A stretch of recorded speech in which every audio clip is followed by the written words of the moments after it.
Hello and welcome to your daily crypto news. If you haven't done so already, make sure you're a subscriber to our channel. You'll get the opportunity to be able to enter our $500 Bitcoin giveaway. We're going to pick 8 winners.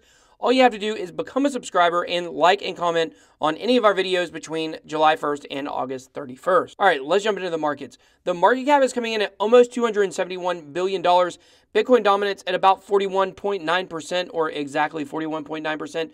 Almost identical to the numbers from yesterday, what we looked at in our video. So not a lot has changed. And that could actually be good news because we started to go into a dip. It dipped back down below 6,600, or Bitcoin did at least. And it has already been able to move back up, getting closer back to 6,650.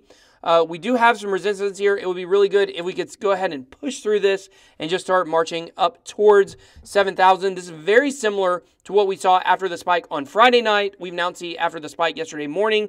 So hopefully that means time-wise, maybe tomorrow we'll see some gains. Or who knows, it could go crashing back down. A lot of people, I'll tell you something I thought was very interesting. My friend Hodl Crypto, who was on the show, showed me a poll that Charlie Lee is running, and it said, you know, are you more bullish or bearish right now? And 55% of the people said bearish. Okay, now here we are. We've just gone through 2 big spikes in the last 4 days, and people are still bearish. The majority of Twitter is still bearish.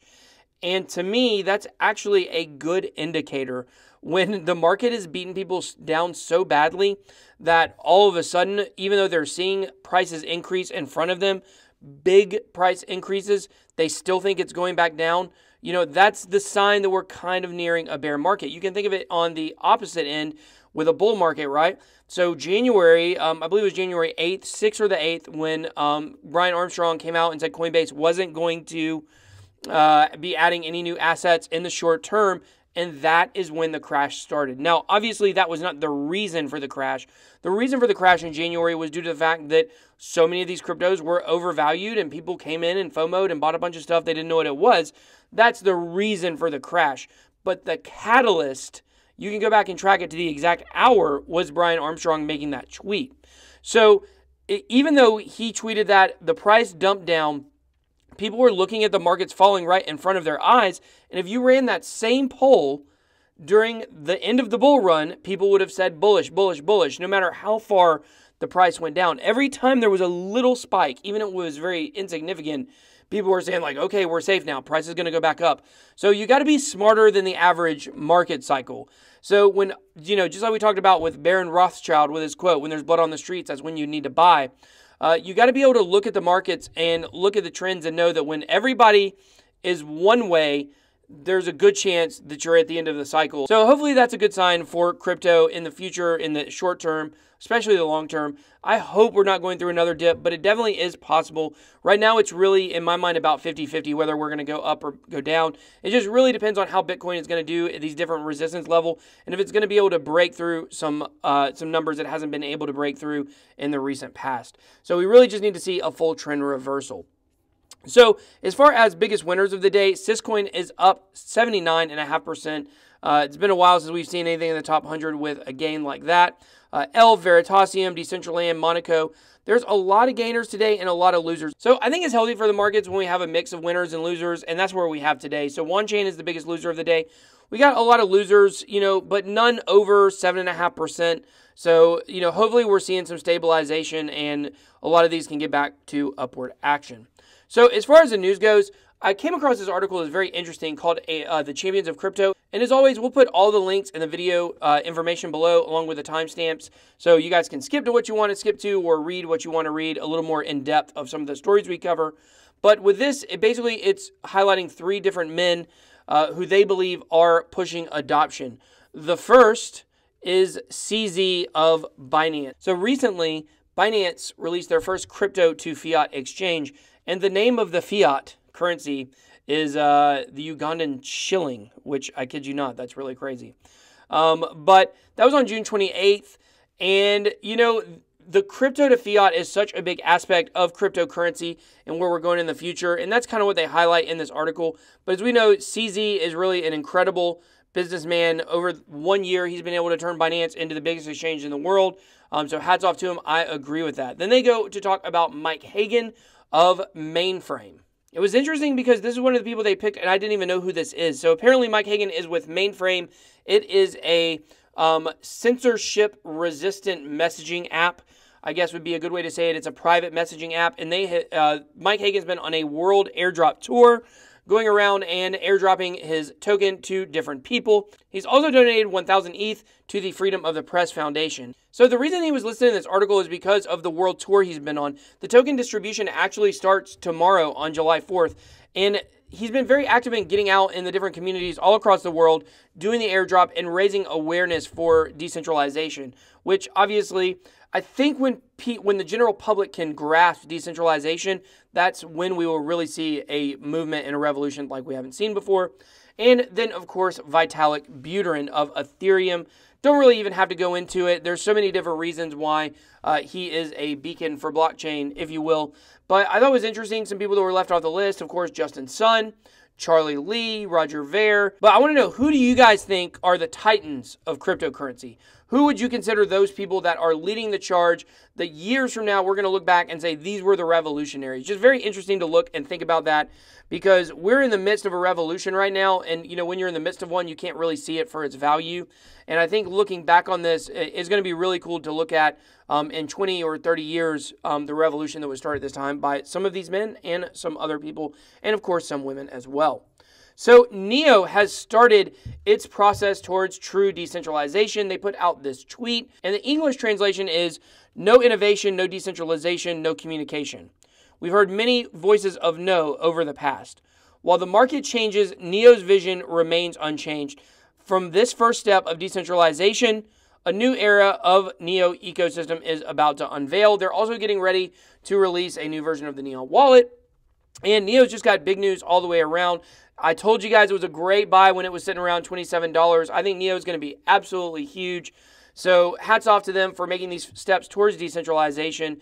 Going to be really cool to track the progress. So the Elix app, if you watched our interview with Crypto Wendy, that was our last video, you would have noticed that this was something that she said she was very bullish on. And I thought, you know, there was some news on it today, so I figured I'd talk about it. So the Elix app has now been submitted to the Apple and Google Play stores. It's basically a lending platform. I think these are going to get bigger and bigger and bigger. I know we looked at Salt, Ethland or Ethland. I'm not exact. I assume it would be Ethland is another one that is in the same kind of sphere of cryptocurrency. So it'd be very interesting to see what their app does. We are seeing more and more mobile apps with cryptocurrency every single day. Ethos has also just put out that they're extending their wallet app to Germany. We just brought it up yesterday, so I didn't think I needed to do an entire story on it, but we are seeing more and more of this. So Elix app is one I'm definitely going to keep my eye on, thanks to Wendy, and you know, who knows, maybe it'll be one I'll invest in here in the future. So Stellar, speaking of bullish, Stellar is now in talks to acquire the blockchain startup Chain. This is going to be a $500 million purchase for Stellar. Stellar is continuing to impress, continuing in my mind to become one of the leading cryptocurrencies. Obviously, yes, it's in the top 10, but there are others in the top 10 that I feel like have kind of had some negative action while Stellar keeps pressing forward with its platform, from its partnership with IBM, all the way to starting its own decentralized exchange, now possibly acquiring this San Francisco startup. It'll be interesting to see how they use this startup. I think that, you know, one thing we kind of see sometimes is that platforms, or not just in cryptocurrency, but even businesses, they will strictly acquire different companies because they see them almost as a competitor and they can just swallow them whole at one time instead of having to fight them down the road. Or if they really like the technology and they want to apply this blockchain startup technology to their own project. All right, this is a very cool story coming from China. So Factom has been instrumental in proof of evidence in Chinese legal battle. As you guys know, Factom actually just got a grant from the Department of Homeland Security. It involves verification on the blockchain. I believe identity verification, but according to this case, it may actually be a little bit more than that. Also, security is a big highlight for Factom. So in this Chinese legal battle, it was basically over copyright infringement, and they were actually able to verify that the copyright was infringed upon based on Factom's technology and verification on the blockchain. The judge came out and said in his statement about the case, the defense tried to get this evidence thrown out, saying it's too complicated of a technology. And what the judge says is we're not in a place right now to take blockchain technology and say, oh, if this is on the blockchain, then it's definitely true.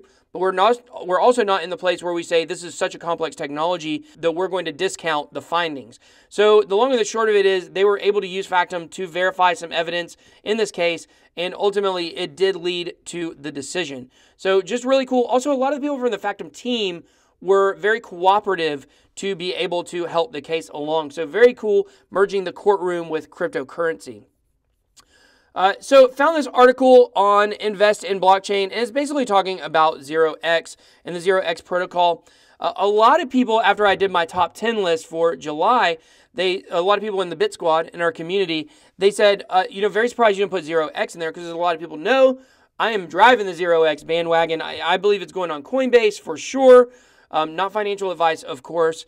But I also really love what the protocol does. There's so much to like about ZRX. And a lot of people wondered why I didn't put it on my list. And, first of all, over the weekend, ZRX had a big pump.